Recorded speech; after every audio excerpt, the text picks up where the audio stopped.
I should say, in the normal course of events, I wouldn't think of Sally and Douglas as European.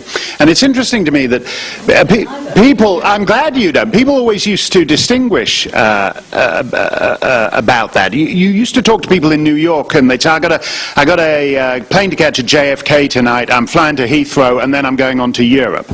And Europe was something separate from Britain. And that's a very important distinction. There was a terrible British sitcom I remember seeing years ago. It was on these sort of boy meets girl thing, and they spent like 6 years not quite kind of, consummating the relationship. It went on for years. A terrible show. And and at one point she says, because they kept needing plot twists as to why they could never get together, so at one point she says to him, "Oh, I've taken a job in the European community." And he says to her, "You're going to work in Europe?" And she says patiently, whatever the guy's name was, "Paul, Britain is in Europe." So he goes, "So you're saying you're getting a job in Britain?" And she says, "No, I'm getting a job in Europe." And the whole point was that Britain was separate from Europe. And it is interesting to me, you have a panel, except for this rebel colonist here, that is all children of the British Empire. And if Britain was confident about its contribution to the world, it would not be thinking of itself as European in that sense. It would understand that it had made a broader contribution to the world, that every corner of the world, not only the dominant hyperpower of the planet, but also the dominant regional powers, whether you're talking about South Africa or India or Australia, are all descended from this one nothing, miserable, grey, dingy, rainy little island in the North Sea off the coast of Europe. And so it is a measure of the corrosion that multiculturalism and cultural relativism causes that Douglas and Sally should be presumed to be European. I don't think of them so. I don't think of them as that. But to address multiculturalism more broadly, I mean, what I find fascinating is you take traditional isms, fascism, Nazism, communism. They are almost by definition isms designed to provoke an argument. Some guy comes up and says, "I'm a fascist," and you say, "Oh yeah, well I'm a communist." They're designed to be oppositional. Multiculturalism is the slipperiest ism because it doesn't invite an argument. It says there's no point to having an argument. It says basically, if everything is of equal value, what the hell is the point of talking about any of it? And that is what makes it such an elusive enemy to get a hold on. Now, almost every Western country has signed up to full-blown multiculturalism. And I say just every Western country because the interesting thing about multiculturalism is it's a unicultural phenomenon. You can't be multicultural in Saudi Arabia. It's impossible.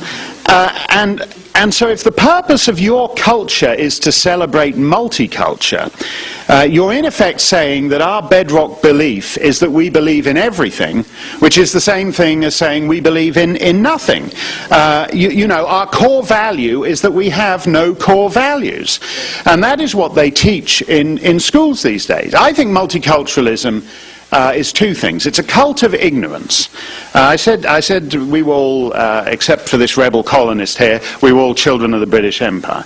And I'm old enough to have been taught by old teachers who went back to the days when there was a big map in the classroom and the bits in it that were coloured red to mark the British Empire. It was, that was the ultimate red state, not like the ones here. That was one serious red state. And these guys had spent a couple of years out in obscure islands teaching the natives about Shakespeare and the glories of Rome and all the rest of it. And they were very clear. They were tremendously multicultural in the sense that they knew tons and tons about other cultures. They knew phenomenal things about obscure tribes that nobody else was ever going to hear about. They could speak all kinds of obscure languages that nobody is ever going to speak. And yet the fact of the matter is they knew all about these other cultures, but they knew which culture was objectively superior to that. Now you don't need to know anything about other cultures. The great thing about multiculturalism is it absolves you of knowing anything. You go to people who believe in multiculturalism and say, what are the principal exports of Nepal? They can't tell you. They can't tell you. You say, what is the capital? I had this a couple of days after September 11th. I went to Dartmouth College. I had to look something up in the library there. And outside the library, there's a demonstration saying, you know, war is never the answer, one of these things. And these guys were standing around. Elites, people mortgage their houses to send their kids to this place. They go, you know, they go, oh, this war's a terrible thing. They go, well, what you must remember, you've got to address the root causes. And I go, oh yeah, what's that? And they go, well, poverty breeds resentment, breeds desperation, desperation breeds hostility, hostility breeds terror. And I said, oh yeah, what's the capital of Saudi Arabia? Nobody knows anything. Multiculturalism is not about knowing anything about other cultures. It's just about feeling, you know, warm and fluffy about them.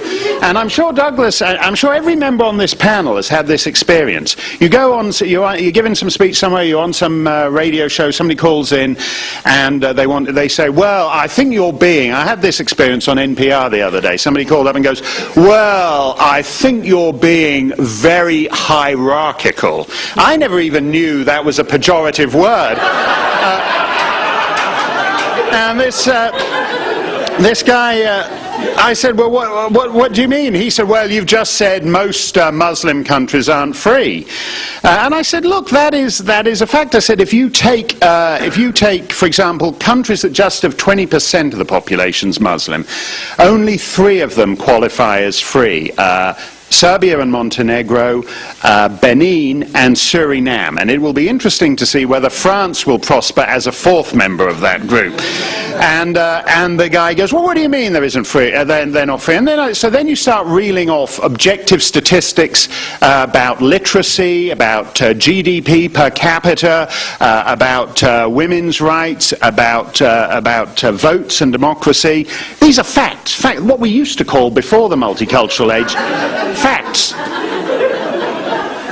So you reel off 5 facts and the guy goes, oh yeah, well that's just your opinion. I mean, Robert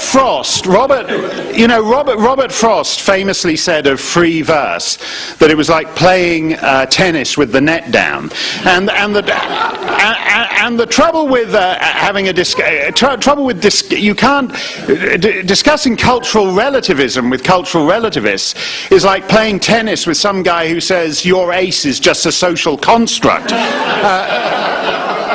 You can't, so that is why it is really the most elusive thing that we have to deal with in our society. It's all but impossible, simply because it's a denial of reality.